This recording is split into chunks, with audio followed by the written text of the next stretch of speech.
हम पढ़ रहे हैं प्राचीन भारत का प्रागैतिहासिक काल टॉपिक। इसी प्रागैतिहासिक काल को आप पाषाण काल कहते हो, जो मानव सभ्यता का सबसे प्रारंभिक या आदि काल माना जाता है। अभी तक आप लोगों ने पढ़ चुके हैं पुरापाषाण काल। पुरापाषाण काल में आपने 3 चीजें देखी थी। निम्न पुरापाषाण, जिसको लो पेलियोलिथिक पीरियड कहते थे। फिर आपने देखा मिडिल, फिर देखा आपने अपर। इसकी हम बात अच्छे से कर चुके हैं पिछली 2 क्लासों में। आज हमें पढ़ना है वो है मध्य पाषाण काल। अब यह मध्य पाषाण काल में और उधर ये मध्य पाषाण काल है, मतलब मेसोलिथिक पीरियड है, ठीक है। उधर आपने इस पुरापाषाण काल के मिडिल पेलियोलिथिक पीरियड को पढ़ चुके हैं। तो मध्य पाषाण काल और मध्य पुरापाषाण काल में कंफ्यूज मत होना, ठीक है। चलिए, अब मध्य पाषाण काल शुरू करने से पहले, ये तो आपके सामने है वर्तमान का, हम पढ़ रहे हैं कि 3 पाषाण काल के भाग माने जाते हैं, पुरापाषाण काल, मध्य पाषाण काल और नव पाषाण काल। लेकिन इतनी ही जानकारी नहीं है, कुछ विवादित है, अभी भी है, वो अभी देखेंगे थोड़ी देर बाद। लेकिन कुछ साल पहले मात्र प्रागैतिहासिक काल को 2 ही भागों में बांटा जाता था, एक पुरापाषाण काल और एक नवपाषाण काल। एक पैलियोलिथिक एज और दूसरा नियोलिथिक एज। जितने भी विद्वान थे या इतिहासकार थे या जो खुदाई के माध्यम से जो प्राप्त करने के वाले जो विद्वान थे, इनने एक सार्वभौमिक यह बात की थी कि प्रागैतिहासिक काल 2 ही भाग होते हैं, एक पुरापाषाण और एक नवपाषाण। लेकिन बाद में क्या हुआ,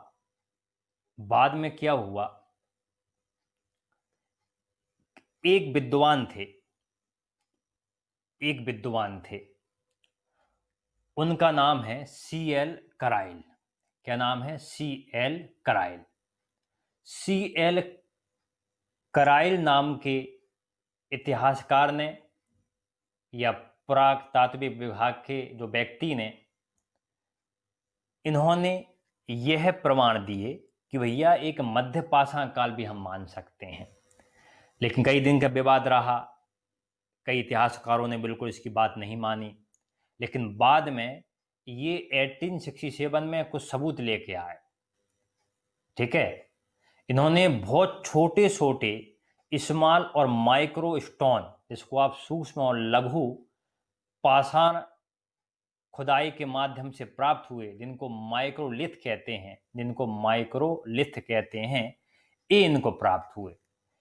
इन स्मॉल या माइक्रो स्टोन, जो जिनको आप माइक्रोलिथ कहते हैं, पेपर में आता है, इसके माध्यम से ही मध्य पाषाण काल का जन्म हुआ, ठीक है।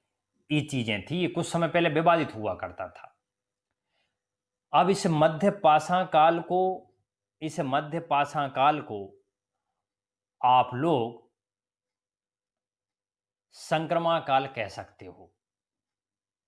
इस मध्य पाषाण काल को, मेसोलिथिक एज को आप संक्रमण काल कह सकते हो, ठीक है। अब संक्रमण काल क्या होता है, ये कह सकते हो कि वह समय, संक्रमण काल का मतलब क्या होता है कि भैया पुरापाषाण काल और नवपाषाण काल के बीच को हम संक्रमण काल कहेंगे। बीच को हम क्या कहेंगे? संक्रमण काल कहेंगे। अब संक्रमण काल क्या होता है कि वह समय जब कोई पहले रूप से बदलकर, पहला रूप क्या था? पुरापाषाण काल, ठीक है, कि पहले रूप से बदलकर दूसरे रूप में आ रहा हो, उसे संक्रमण काल कहते हैं, ठीक है। ये चीजें हैं। तो मतलब जो ट्रांजिशन जो पीरियड था, इसका मतलब यह है कि सबसे पहले तो भैया इसको संक्रमण काल या ट्रांजिशन पीरियड हम कहते हैं। इसका मतलब होता है कि पुरापाषाण काल और नवपाषाण काल के बीच का, जिसको आप संक्रमण काल कहोगे। उस संक्रमण काल मतलब क्या होता है, संक्रमण काल में कुछ विशेषताएं आपकी पुरा पाषाण काल की भी रहेगी और कुछ विशेषता आपकी नव पाषाण काल की रहेगी। किसमें? संक्रमण काल में। ओके, ये चीजें हैं। तो सबसे पहले लिखना शुरू करें फटाफट, देखते हैं थोड़ी बहुत जानकारी। तो सबसे पहले ये तो आपके पास पता है, ये हेडिंग डालो, प्रागैतिहासिक काल। ये पाषाण काल, मानव सभ्यता को हम 3 भागों में बांटते हैं कि पुरापाषाण काल, मध्य पाषाण काल और नवपाषाण काल। ये आपके पास पूरी जानकारी पहले से है। आज हमें पढ़ना है कि मध्य पाषाण काल। क्या पढ़ना है? मध्य पाषाण काल। थोड़ा अपने हिसाब से लिख लो जो भी लिखना हो।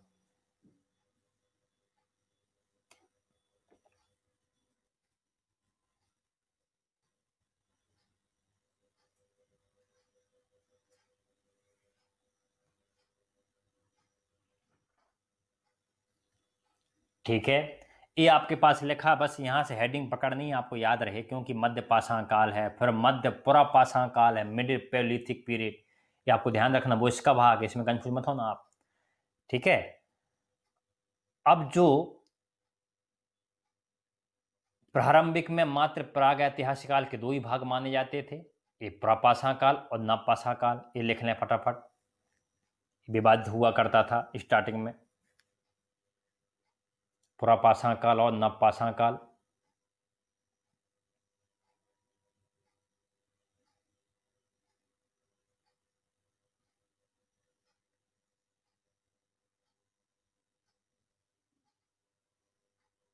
ठीक है, तो आपने लिखा भैया कुछ साल पहले जब नई खोज नहीं हुई थी तो प्रागैतिहासिक काल को आप 2 ही भागों में बांटते थे, एक पैलियोलिथिक एज और एक न्यूलिथिक एज।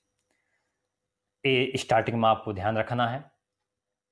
फिर ये तीसरा मध्य पाषाण काल की खोज कब हुई? जब CL कराइल नाम के जो इतिहासकार हैं, इन्होंने 1867 में विंध्य क्षेत्र में यह पता लगाया कि भैया माइक्रोलिथ, कुछ छोटे छोटे पाषाण के पत्थर के उपक्रम मिले हैं, लगभग इनकी हाइट 1 से 8 सेंटीमीटर या 2 इंच से 6 इंच कह सकते हो, ये हुई। तो इन छोटे छोटे स्मॉल और माइक्रो स्टोन के कारण, जिनको आप माइक्रोलिथ कहते हैं, ये महत्वपूर्ण ये टॉपिक है, ये वाला माइक्रोलिथ भी ध्यान रखना है। तो इसके कारण ही मध्य पाषाण काल का जन्म हुआ, इसके कारण ही मध्य पाषाण काल का जन्म हुआ। ठीक है, और इसको ही हम संक्रमण काल कहते हैं। संक्रमण काल का मतलब होता है पुरापाषाण काल और नवपाषाण काल के बीच का काल। लिख लो फटाफट इसको अपने हिसाब से। ये पूरा प्रेजेंटेशन तैयार है, आपको जमाना है, बाकी तो पूरा आपका ये प्रेजेंटेशन बता रहा है।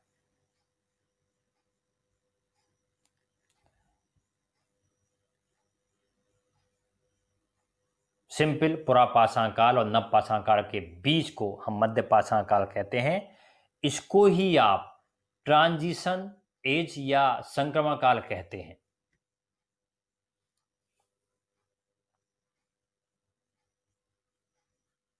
ठीक है,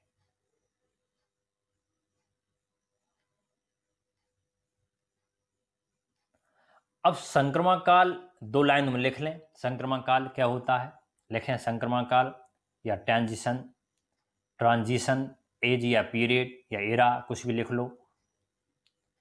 डालो हेडिंग संक्रमण काल। अब आपके पास वीडियो अपलोड है, तो आप आसानी से रोक रोक कर पीछे करके आराम से देख सकते हो। लिखो संक्रमण काल को वह समय जब कोई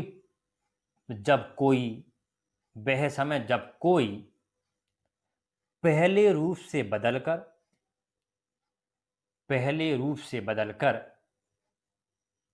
दूसरे रूप में आ रहा हो कि पुरापाषाण काल था। ठीक है, अब पुरापाषाण काल से एकदम यहां दूसरा मध्य पाषाण काल शुरू हो गया। अभी हम और अच्छे देखेंगे आगे। कि दूसरे रूप कैसे हुआ। अब यहां लिख रहे हैं अपन, वह समय जब कोई पहले रूप से चेंज होकर दूसरे रूप में आ रहा हो, मतलब रूप चेंज हो गया, तो 100% रूप चेंज हो गया। क्योंकि पुरापाषाण काल में आपने पढ़ा था हिमयुग था। क्या था? पुरापाषाण काल में आपने मोटे मोटे स्तर पढ़ा था, यहाँ हिमयुग था। लगभग 10 लाख साल तक बर्फ गिरती रही। लेकिन जैसे ही पुरापाषाण काल खत्म होता है, उसके बाद जो मध्य पाषाण काल आता है, यहाँ लगभग मौसम गर्म हो जाता है। अभी हम देखेंगे थोड़ा बहुत। अब वैसे तो हिमयुग तो आज भी विवादित है। कुछ वैज्ञानिक या कुछ इतिहासकार या कुछ जो भी एक्सपर्ट कहते हैं कि भैया अभी भी धरती पर हिमयुग के कुछ अंश है। आज ग्रीनलैंड हो, आज रूस के कुछ क्षेत्र हो या कनाडा के कुछ क्षेत्र हो, अगर आज भी वर्तमान में परमानेंट बर्फ से ढके हैं, वो भी एक हिमयुग का उदाहरण है। ठीक है, ये चीजें हैं। तो हमने संक्रमण काल को देखा। वह समय जब कोई पहले रूप से बदलकर दूसरे रूप में आ रहा है, उसे संक्रमण काल कहते हैं, जिसको ट्रांजिशन एज कहते हो। ओके, पता किसने लगाया? सीएल कराइल इल व्यक्ति ने पता लगाया। इनने खोजा कि कुछ छोटे छोटे माइक्रोलिथ नाम के या छोटे छोटे 1 से 8 सेंटीमीटर तक इनका आकार मिला है पत्थरों का। उस माध्यम से मध्य पाषाण काल का जन्म हुआ। अब देखते हैं, हल्का सा हम चलते हैं थोड़ा साइंस में। ये आपको कुछ नज़ारा याद रहा होगा। ठीक है, याद करो कि वायु की हमने पहली क्लास में देखा था कि जब पृथ्वी की उत्पत्ति हुई थी, या हमने पृथ्वी का भूगर्भिक इतिहास पढ़ा था, जिसको आप जियोलॉजिकल हिस्ट्री कहते हो। उसमें हमारे 4 युग हुआ करते थे। इसमें हमारे 4 युग हुआ करते थे, 4 युग। याद हो आपको। उसमें से सबसे चौथा युग था, जिसको आप नियो जोइक एरा कहते हो, जिसको आप नियो जोइक युग कहते हो। उसके भी 2 भाग हुआ करते थे। ठीक है, इसके भूगर्भ के इतिहास में आपने 4 युग देखे थे। आप बायो का खोल सकते हो टॉपिक, नहीं। इसके भी 2 युग हुआ करते थे नियोजोइक युग के। एक था प्लास्टोसीन काल, ठीक है। एक था होलोसीन। एक था हिमयुग, एक था होलोसीन। ठीक है, टोटल नियोजोइक इरा में 2 भागों में हमने बांटा था। एक तो लगभग 10 लाख से 10,000 साल तक प्लास्टोसीन काल था, जो ग्लेशियर पीरियड था, हिमयुग था, जिसमें बर्फ की बारिश होती है, बर्फ गिरती रहती है। लगभग ये इससे आप इन इमेज के माध्यम से देख सकते हो। ठीक है, जैसे ही प्लास्टोसीन काल खत्म होता है, जैसे ही ग्लेशियर पीरियड खत्म होता है, हिमयुग, उसके बाद 10 लाख से 10,000 साल के बाद ये आता है। कौन सा आता है? होलोसीन। क्या आता है? होलोसीन। होलोसीन कब आता है? 10,000 साल से अब तक विकास हो रहा है होलोसीन में। जो भी नई नई विकास हो रहा है वो होलोसीन में ही हो रहा है। जहां से जो वर्तमान की जो एक अवस्था पहुंची वो यही है। तो हल्का सा देखो आप, इसमें याद रखना कि जो हम पुरापाषाण काल पढ़ चुके हैं, उसमें प्लास्टोसीन काल था, हिमयुग था। आपको इतना ही मानना है, मोटे मोटे स्तर पर 100% सही है। इससे ज्यादा आपको कुछ भी प्रॉब्लम नहीं होगी। ठीक है, तो प्लास्टोसीन काल जब था 10 लाख से 10,000 वर्ष तक, उस समय भारत में पुरापाषाण काल चल रहा था। ठीक है, अगर अपन प्लास्टोसीन काल में जाएंगे, इसमें भी कई विवादित हैं, 4 इसको ही युग है, उस पर नहीं जाएंगे अपन। ठीक है, और जैसे ही प्लास्टोसीन काल खत्म होता है 10,000 साल इसके बाद, तो 10,000 ईसा पूर्व से लेकर आगे तक, सिंधु घाटी सभ्यता तक आपका रहेगा होलोसीन, जो अब तक कह सकते हो, जिसमें मौसम गर्म हो चुका था। इसको हल्का सा जमाओ, फिर मैं आपको कुछ लाइन लिखवाता हूं। फिर जैसे ही ये हिमयुग खत्म होता है, बर्फ बंद होती है, हिमयुग खत्म होता है, फिर आता है होलोसीन। ये होलोसीन इसका ही भाग है। किसका? नियो जोइक, चौथे युग का। इसके पहले तो सोनोजोइक आया था, जब हिमालय की उत्पत्ति हुई थी, लगभग अगर आप थोड़ा बहुत याद हो।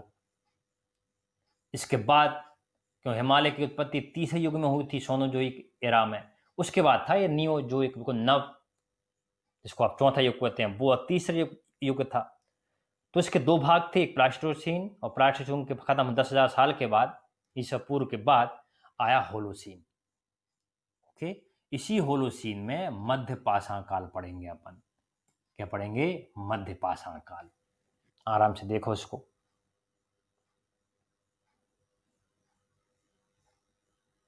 जाएगी यहां। अब थोड़ा लिख लो, होलोसीन का मतलब लिख लो यहां। अब प्लास्टोसीन पता ही है, बर्फ की बारिश होती है। यहां लिखो होलोसीन। इसके कारण क्या हुआ? होलोसीन में ताप में वृद्धि के कारण, टेम्परेचर में वृद्धि के कारण, होलोसीन में ताप में या टेम्परेचर में ग्रोथ या वृद्धि के कारण, अब इसी युग में टेम्परेचर बढ़ जाता है, तो टेम्परेचर बढ़ेगा तो यहां ऊपर जो आपका हिमयुग था ये पिघल जाएगा। तो क्या लिखा? होलोसीन में ताप वृद्धि के कारण प्लास्टोसीन काल के हिम की समाप्ति हो गई। प्लास्टोसीन काल के हिम की समाप्ति हो गई। यहां टेम्परेचर बढ़ गया।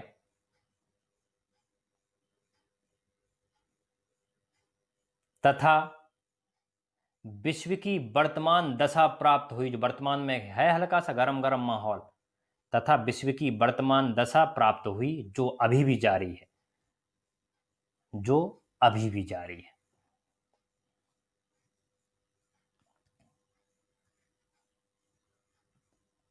ठीक है, कि भैया होलोसीन में टेम्परेचर ग्रोथ हुआ, वृद्धि हुई, इसके कारण प्लास्टोसीन में जो हिमयुग था, जो आइस थी, जो ग्लेशियर था, ये पिघल गया और हिमयुग की समाप्ति हो गई।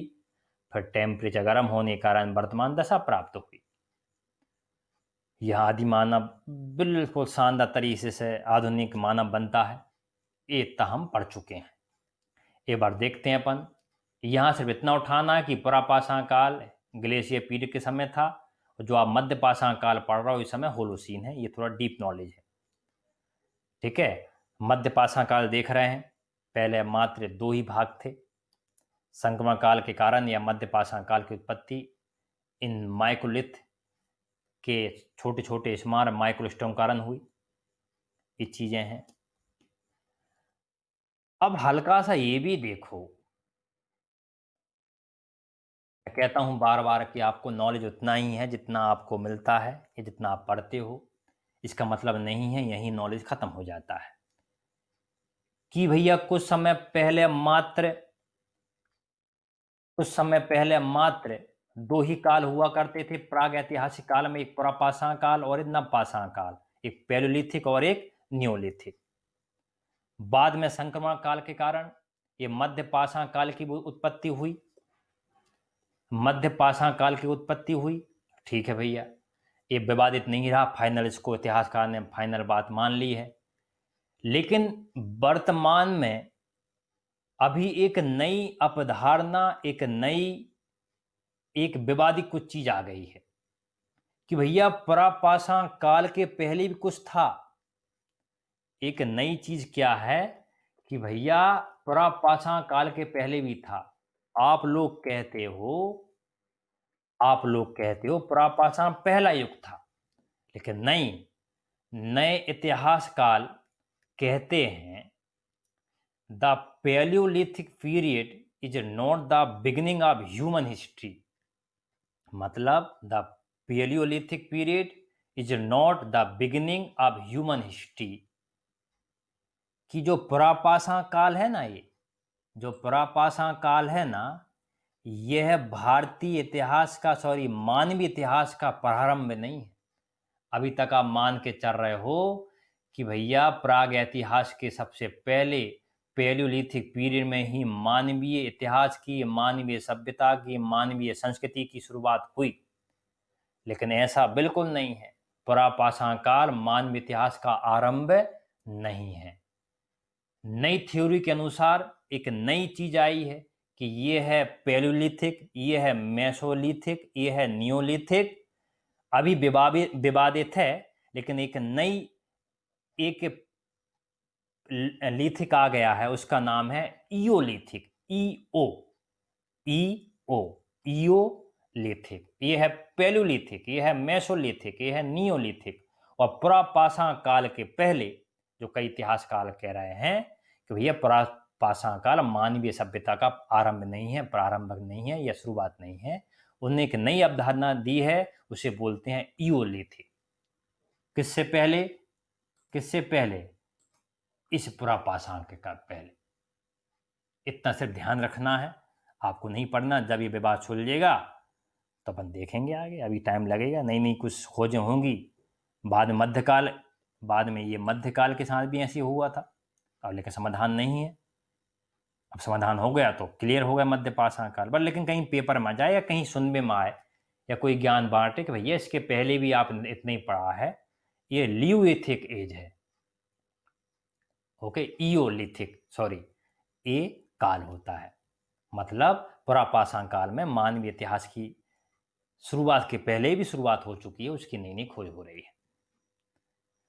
हम मानते हैं कि भैया कि पहला हथियार आदि मानव ने पत्थरों की कुल्हाड़ी बनाई थी, जिसको हस्त कुल्हाड़ी कहते हैं, इस पुरापाषाण काल में थी। लेकिन पुरापाषाण काल के पहले अगर हम नेचुरल हथियार की बात करें तो पहाड़ों पर जो माउंटेन में कुछ गोल गोल एक पत्थर जैसा होता है, उनका मुझे नाम याद नहीं है, तो वो अपने आप गिरते रहते हैं, वह बनते रहते हैं, तो उनका उपयोग करते थे। कैसे कह सकते हो भैया पुरापाषाण काल ही मानवीय सभ्यता का आरंभ है? तो उसके पहले कौन सी? इयोलिथिक एज। ठीक है, चलो ये नॉलेज का विषय है। अब आगे आ जाते हैं अपन। अभी हमने देखा कि पुरापाषाण काल, ग्लेशियर पीरियड यहाँ खत्म हो चुका है। अब हम पढ़ रहे हैं मध्य पाषाण काल। ओके, संक्रमण काल। अब मध्य पाषाण काल में थोड़ा हम देख लेते हैं छोटे छोटे आकार के जो आपके कौन मिले थे। तो लिखो मध्य पाषाण काल, ये बना लो सिंपल, एक बार देख लो कि बहुत छोटे छोटे, एक अपने हाथ बराबर भी, और इनकी सेंटीमीटर भी 1 से 8 सेंटीमीटर भी कह सकते हो, कहीं कहीं 2 इंच 6 इंच तक लिखा है। ठीक है, the tools of this period very small in size. इनकी साइज कितनी थी? 1 से लेकर 8 सेंटीमीटर। ओके, लिख लो अपने हिसाब से जैसा भी लिखना चाहते हो, लिख लो। इस अवधि का उपकरण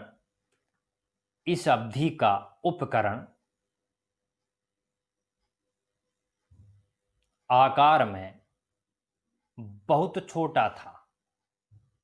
ओके, साइज क्या था? बिल्कुल लेंथ इसकी बहुत छोटी थी।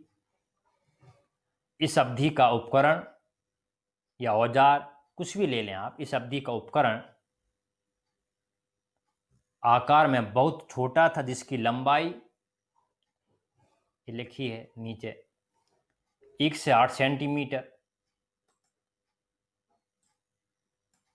ओके, इस अवधि में बहुत बहुत छोटे छोटे स्मॉल साइज क्या थे? स्टोन मिले थे, उपकरण मिले थे। इसको आप क्या कहते हो? सामने लिखा है, बहुत इंपॉर्टेंट है, ये ध्यान रखना। ये लाइन आती है हिंदी वालों, इंग्लिश वालों। इंग्लिश में आपको स्मॉल माइक्रोस्टोन नहीं लिखा है, समझने के लिए लिखा है। इंग्लिश में आएगा माइक्रोलिथ, हिंदी में भी माइक्रोलिथ आ सकता है, लेकिन कहीं कहीं लघु और सूक्ष्म पाषाण आ जाता है, स्पेशल लघु पाषाण। तो मतलब ये है कि लिखा है सामने, इस अवधि का, इस पीरियड का उपकरण आकार में बहुत छोटा था, जिनकी लेंथ या लंबाई कितनी होती थी? 1 से 8 सेंटीमीटर, कहीं कहीं 2 इंच से लेकर 6 इंच, जो भी देख लेना गुणा भाग कर। ठीक है, इनको आप क्या बोलते हो? लघु या सूक्ष्म पाषाण कहते हो। सिंपल शब्दों में समझने के लिए स्मॉल या माइक्रोस्टोन, इनके ही कारण ये मध्य पाषाण काल बना था। इसको आप ये ध्यान रखना, माइक्रोलिथ, माइक्रोलिथ।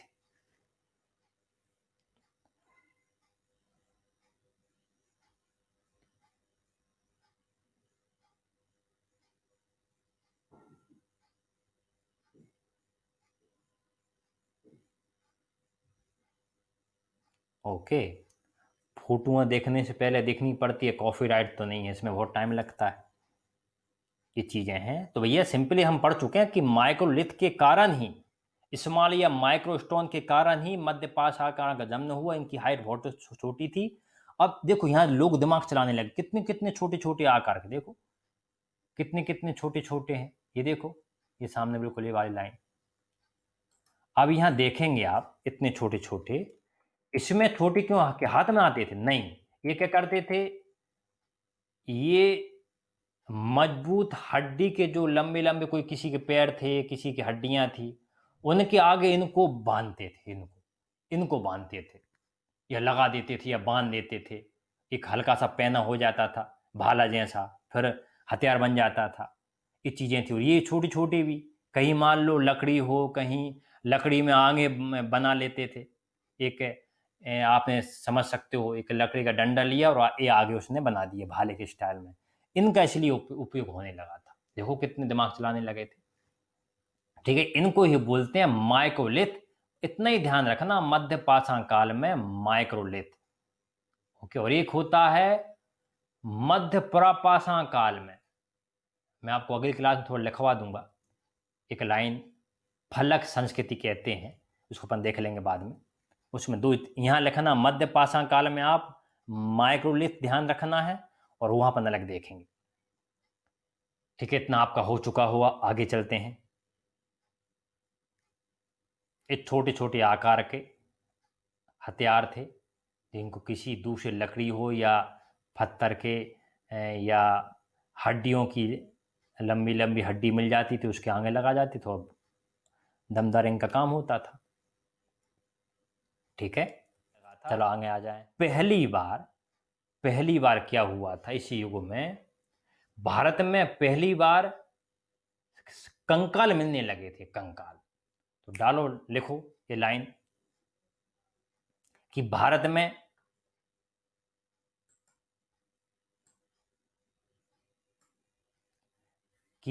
में मानव कंकाल, जिसको आप अस्थि पंजर, ह्यूमन बॉन्ड, ये पूरा पूरा आप कह रहे हो एक ढांचा टाइप का। भारत में मानव कंकाल या अस्थि पंजर सर्वप्रथम मध्य पाषाण काल, जिसको आप मिडिल स्टोन एज कह सकते हो, मध्य पाषाण काल से ही प्राप्त होने लगा है। हम पढ़ रहे हैं मध्य पाषाण काल, ये इसी मध्य पाषाण काल में प्राप्त होने लगा है। ये मैं कहीं कहीं हल्के से कुछ चेंज कर देता हूँ, मिडिल स्टोन एज है, कहीं पूरा पाषाणी चीज़ है, तो आपको थोड़ा हल्की समझने के लिए कहीं एज लिखता हूँ, कहीं पीरियड लिखता हूँ, कहीं इरा लिखता हूँ, सब एक ही होते हैं। तो क्या लिखा भैया, सबसे बड़ी विशेषता कि भारत में सर्वप्रथम कंकाल मनुष्य के कहाँ प्राप्त हुए थे? मध्य पाषाण काल में। ओके, मध्य पाषाण काल। अब देखो ये फोटो में इतने दिमाग होने लगे थे, पढ़ेंगे कहाँ कहाँ कपल के साथ मिली है, कहीं कहीं एक ही उसमें तीन तीन लोग मिले हैं, कहीं कहीं तो अपन पढ़ेंगे सिंधु घाटी सभ्यता में इंसान के साथ कुत्ता भी गाड़ देते थे। अब देखो इनके जो आभूषण, देखो सामने ये आभूषण भी हैं, ये आभूषण भी डले हैं, देखो कुछ चीज़ें मिली हैं, ये चीज़ें हैं। ठीक है, ये है मध्य पाषाण काल के समय। इतने ध्यान रखना, पहली बार कंकाल मिले थे सर्वप्रथम मध्य पाषाण काल में। हमको जो हमने पढ़ा है होशंगाबाद में नर्मदा घाट के आसपास, वो हमें मात्र यही मिला है, कंकाले ये क्या बोलते हैं इसको, स्कल, खोपड़ी मिली बस। ठीक है, चलो डर नहीं लग रहा बच्चों आप लोगों को?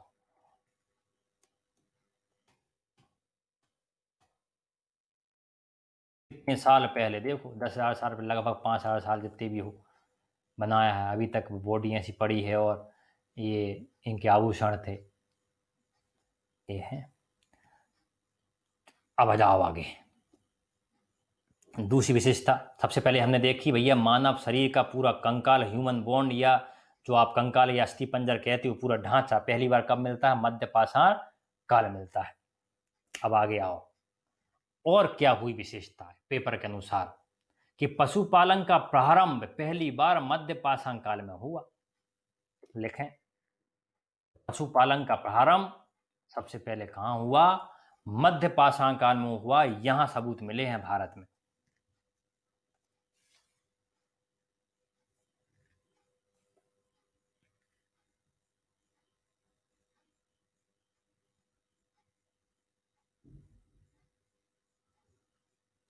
ओके, मध्य पाषाण काल में दो ध्यान रखना, एक आजमगढ़ होशंगाबाद मध्य प्रदेश में, यहाँ पशुपालन के साक्ष्य मिले हैं, और दूसरा बागौर भीलवाड़ा जिला है, सब जिले हैं ये राजस्थान में, यहाँ पशुपालन के साक्ष्य मिले हैं। और बागौर तो बहुत बड़ी, भारत की सबसे बड़ी मध्य पाषाण काल की ये भूमि है, स्थल है, यहाँ तो बॉडी मिलेगी, सब मिलेगी, लेकिन पशुपालन के यहाँ साक्ष्य ध्यान रखना।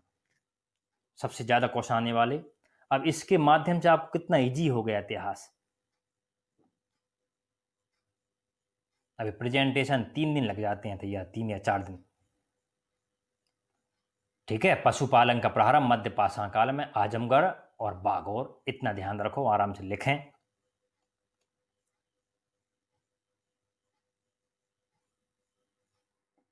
ठीक है, चल अब जाओ, इतना ध्यान रखो, पशुपालन का प्रारंभ कहाँ मिले? साक्ष्य आजमगढ़ और बागौर में। अब हम देखते हैं मध्य पाषाण काल के मुख्य स्थल। मध्य पाषाण काल के मुख्य स्थल, पूरे जितने स्थल थे हमने यहां देख चुके हैं। सबसे पहले चलते हैं अपन बागौर। सबसे पहले कहां चलते हैं? ये वाला बागौर, भीलवाड़ा। बनाओ एक इंडिया का मैप फटाफट। और एक कोई लाइव क्लास तो है नहीं है इस समय, तो आप आराम से इसको स्टॉप कर सकते हो और शांति से लिख सकते हो। ठीक है, तो लिखें बागौर भीलवाड़ा। किस नदी पर है? कोठारी नदी पर। कौन सी नदी? कोठारी नदी। राजस्थान में कुछ वैकेंसी में आ चुका है ये कोठारी नदी। अभी हमने इसके पहले क्या देखा था कि भारत का सबसे बड़ा मध्य पाषाण का स्तर कौन है? ये सामने लिखा, ये कौन सा है? बागौर है। तो यहाँ अपन राजस्थान में लिखा बागौर भीलवाड़ा, तो यहाँ पशुपालन तो वहां पर लिख लिए। अभी लिखो मकान बनाने का प्राचीनतम, सबसे प्राचीन साक्ष्य मिले हैं। एक प्रकार से कहें तो स्टार्ट बिल्डिंग ए हाउस, मतलब मकान बनाना शुरू कर दिए थे इन्होंने, मकान बनाना शुरू कर दिए थे। ओके, अब जब मकान बनाने के प्राचीन साक्ष्य हैं कि लोग मकान बनाने लगे थे, रहने लगे, तो मतलब यह है कि पहली बार मध्य पाषाण काल में लोगों को स्थायी निवास का कुछ सबूत कह सकते हो, स्थायी निवास का प्रारंभिक साक्ष्य कह सकते हो, कि मतलब evidence of permanent residence. Okay, लोग मतलब एक जगह परमानेंट रहने लगे थी। क्यों? जब तो घर बना रहे थे, वो कोई चलते फिरते घर थोड़ी बनाएगा। तो पहली बार बागौर में कुछ झोपड़ी, जो वैसे झोपड़ी तो पहले मिलने लगी थी आपके कुछ पुरा पाषाण काल के अंतिम समय में, लेकिन जहां एक स्टैंडर्ड के आधार पर हम कहें पहली बार अच्छे तौर पे, तो हमें मध्य पाषाण काल में मिली थी। अच्छे घर भी मिले थे, पत्थर का उपयोग कर रहे हैं, मिट्टी का उपयोग करते थे। तो लिखो मकान बनाने का प्राचीनतम साक्ष्य लिख लिया, भीलवाड़ा कोठारी नदी के आसपास बागौर। और जब मकान बनाया तो इसका मतलब कह सकते हैं कि आदमी परमानेंट रहने लगा था, या स्थायी निवास कहने लगे थे, जब वर्तमान में आप मूल निवास कहते हो ना, ये चीजें। चलो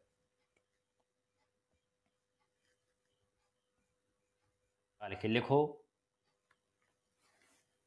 लंघनाज, लंघनाज नाम की जगह कहाँ है? गुजरात में। हर जगह देखो, भारत में पहली बार कंकाल मिलने लगे थे, जनसंख्या यहाँ बढ़ गई थी। ध्यान रखें, जनसंख्या पहली बार यहाँ बढ़ गई थी,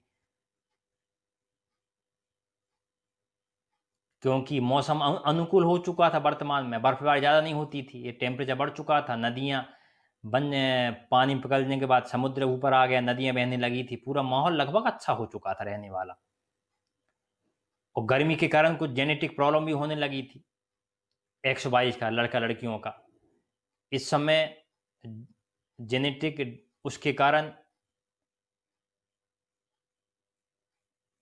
लड़कों की या पुरुषों की जनसंख्या ज़्यादा बढ़ने लगी थी।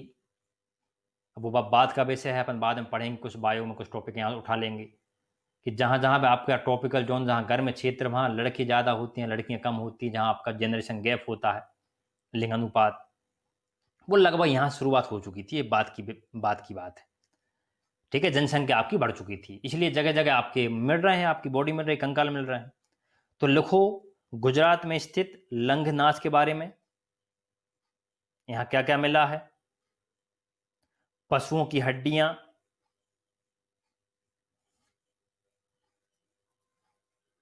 ओके। फिर लिखो कब्रिस्तान, कब्र मिली है, जिसको समाधि कह सकते हैं, कब्र कह सकते हैं, जहां दफन करते हैं लोग।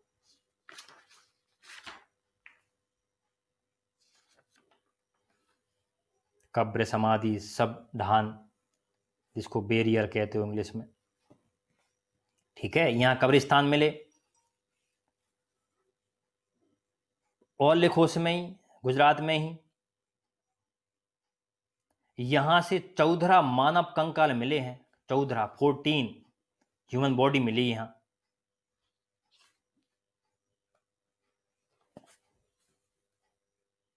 बस इनके जगहों का ध्यान रखना, बस बहुत आसान हो गया भैया इतिहास पढ़ना आपको यहाँ। और मास्टर होना तो बाद स्टार्टिंग में जब भी आप फ्री हो तो चला लिया करो बार बार, ओके। अब आ जाओ उत्तर प्रदेश में, यहां थोड़ा ज्यादा दबदबा रहा है, यहां तो जनसंख्या आज तक बढ़ी है। तो उत्तर प्रदेश के प्रतापगढ़, सामने लिखा आपका, उत्तर प्रदेश के प्रतापगढ़ में से बोल दिया सबसे कि प्रतापगढ़ उत्तर प्रदेश में 3 जगह मिली, मेहदाहा, दमदमा और सराय नहराय। तो ये पहले लिख लो कि भैया 3 जगह कहां से मिली आपकी, प्रतापगढ़ जिले के उत्तर प्रदेश में। तो कौन कौन सी, ऊपर वाले छोड़ दो, नीचे वाले लिखो। सबसे पहले लिखो महदाहा, मेहदाहा, ये वाला। ये तीनों चीजें कहां की हैं आपकी, प्रतापगढ़ उत्तर प्रदेश की। तो सबसे पहले लिखो मेहदाहा, इसके बारे में लिख लो आगे।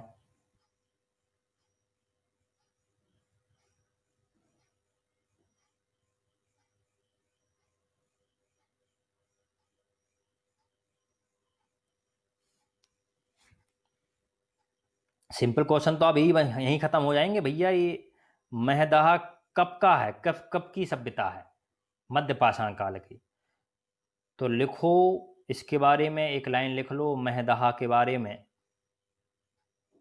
यहां से हड्डियां और सींग निर्मित उपकरण प्राप्त हुए हैं, हड्डियों के और सींग, जानवर के सींग के उपकरण प्राप्त हुए हैं, स्टोन प्राप्त हुए हैं।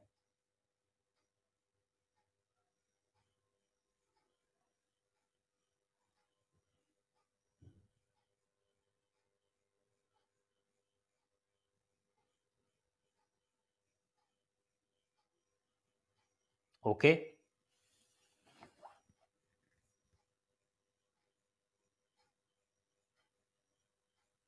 अब आ जाओ, अब लिखो दमदमा। ओके, एक बार रिपीट कर देता हूं, महदहा, दमदमा और सराहा नाहर राय, ये तीनों उत्तर प्रदेश के प्रतापगढ़ जिले में हैं, सब आसपास ही हैं। तो दमदमा लिखो आप, दमदमा स्थल।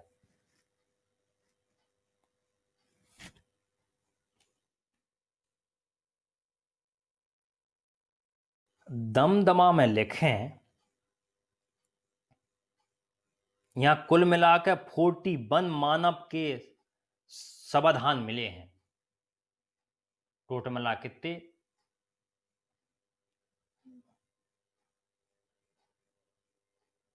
41 मानव के एक प्रकार से कब्र मिली है, समाधि मिली है। शब्दान मतलब एक बेरियल, BURIAL, कब्र मिली, समाधि मिली है। टोटल कितने, 41।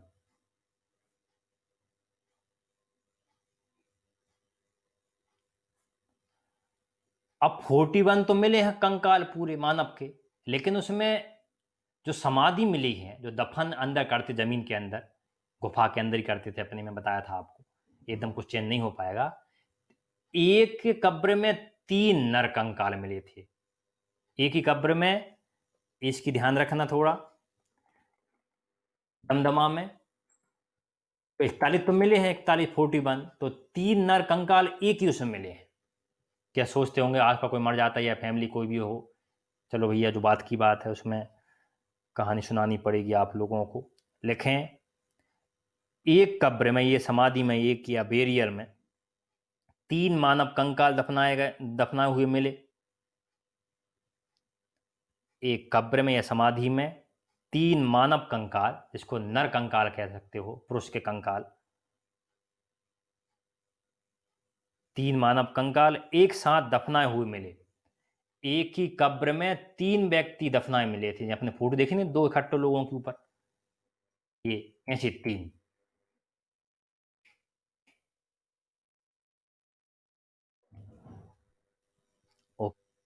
सिंपल है, 3 व्यक्तियों के, सिंपल यह है कि 3 नर कंकाल है।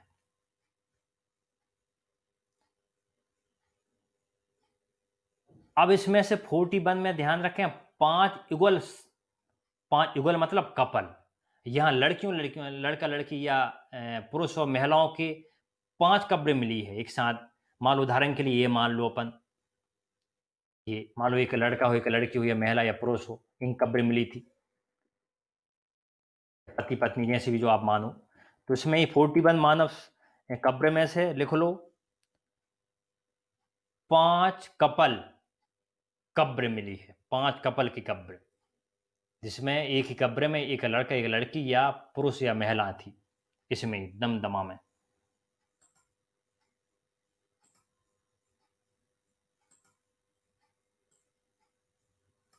ठीक है,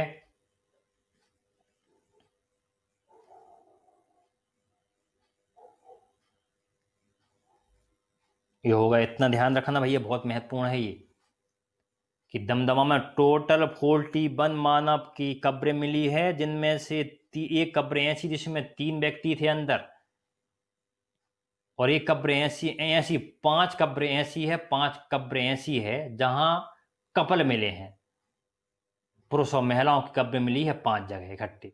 तो कुछ प्रथा रही होगी। अब आ जाओ, यही उत्तर प्रदेश के अंतिम, सराय नाहर राय।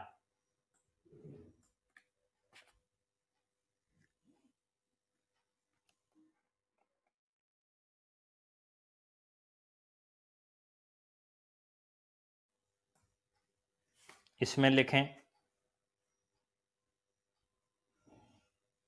सराय नाहर राय से ऐसी समाधि मिली है, यहां से ऐसी समाधि मिली है जिसमें 4 मानव कंकाल एक साथ दफनाए गए थे, 4 लोगों को दफनाए गए थे एक साथ। अब कैसी प्रथा रहती होगी, कैसे मरते होंगे, या अगर पूरे गांव के रहते थे, क्या पूरे सिस्टम था। या ऐसा हो सकता है कि लगभग कोई बीमारी होती होगी, 20 साल में कोई मर गया, फिर मान लो किसी व्यक्ति की मौत हुई होगी और 2 महीने बाद दूसरा खत्म हो गया, उसको फिर निकाला हुआ, फिर दफना दिया हुआ।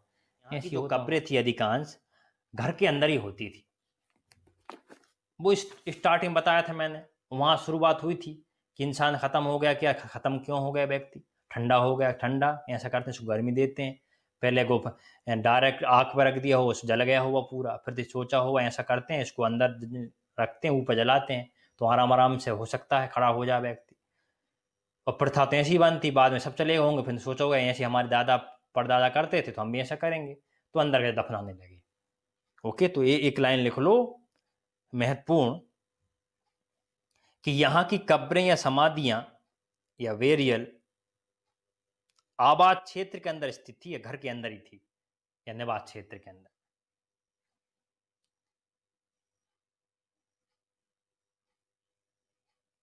ओके पुत्रों, ये हो गया आपका टॉपिक।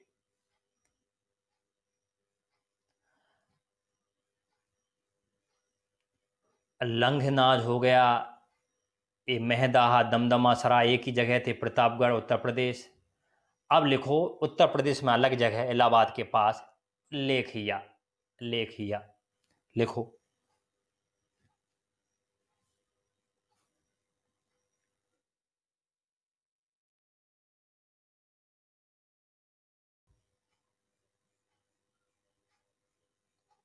बस लिख लिया, इलाहाबाद लिख के छोड़ दो, इतना ही पूछेगा, इसमें कोई खास चीज़ नहीं है। होगी वही चीज़ें होंगी, यहाँ बॉडी मिली होगी थोड़ी बहुत, ये चीज़ें हैं, तो इतना ही करके आप यहाँ छोड़ दें। ओके, कि लेख लिया, लेख हिया नाम का जो मध्य पाषाणकाल स्थित था, जो स्थल था, वो कहाँ मिला था? उत्तर प्रदेश में। ठीक है, चलो अभी हमने अब बागौड़ देखा ला, फिर हमने ये देख लिए सब, फिर हमने लंघ नाच देखा। अब भीम बेटिका और आजमगढ़। भीम बेटिका तो पहले भी था, तो आजमगढ़ अभी आपने देखा, पशुपालन के सबूत मिले हैं मध्य प्रदेश के, इंपोर्टेंट ये वाला। ठीक है, ये तो आपको ध्यान रखना ही है पुत्रों। अब भीम बेटिका मैंने यहाँ इसलिए लिख के लाया हूँ कि भैया भीम बेटिका में जो गुफा है रायसेन जिले में, भोपाल कुछ किलोमीटर दूर, गुफा में जो चित्रकारी होती है, कैप पेंटिंग होती है, तो भीम बेटिका तीनों काल में ध्यान रखना, तीनों काल में, पुरापाषाण काल, पुरापाषाण काल, मध्यपाषाण काल और नवपाषाण काल, लगभग ये तीनों, ये जो तीनों जो आपके काल हैं, इन सभी में लगभग आपकी भीम बेटिका में पेंटिंग होती रहेगी। तो भीम बेटिका स्पेशली आप मध्य प्रदेश आप से ध्यान रखो, तीनों कालों में भीम बेटिका का अस्तित्व रहेगा। ठीक है, ये चीजें हैं। अब कुछ व्यवहारिक बातें हैं कि कुछ लोग कहते हैं यहाँ जो कला की, जो पुरापाषाण काल में जो कला की संस्कृति का विकास हुआ था, शानदार शानदार पेंटिंग करते थे, कुछ चित्रकारी करते थे, या कुछ मूर्ति पूजा करते हैं, मूर्ति बनाने की कुछ सिस्टम चालू हुआ था, वो यहाँ लगभग कुछ लोग कहते हैं यहाँ उसका लगभग विनाश हो चुका था या अंत हो चुका था। उसकी जगह कुछ ऐसी पेंट,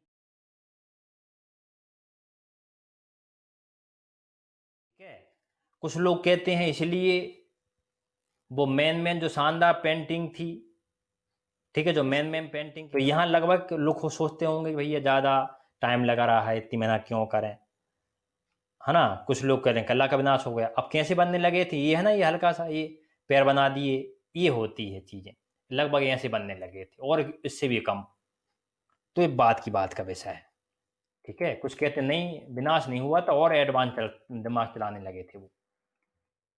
ठीक है, अब भीमबेटका गुफा में चित्रकारी थी, इसमें एक चीज ध्यान रखना, इस समय की जो चित्रकारी थी उसमें हिरन की ज्यादा मूर्तियां मिलती है, हिरन की पेंटिंग ज्यादा मिलती है, ये ध्यान रखो। ओके, हिरन की पेंटिंग इसमें अधिकांश मिलती है भीमबेटका में।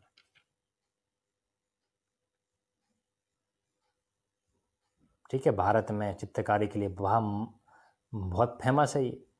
500 रॉक शेल्टर हैं जहाँ निवास, अगर आप भीमबेटका गए होंगे, गुफा के अंदर रहते थे लोग, कि पत्थर के बीच में गुफा के स्टाइल में रॉक शेल्टर बना लेते थे, सेल के माध्यम या चट्टान के माध्यम से आश्रय बना लेते थे। ठीक है, तो आजमगढ़ तो पता ही है, ये पूरा आपका टॉपिक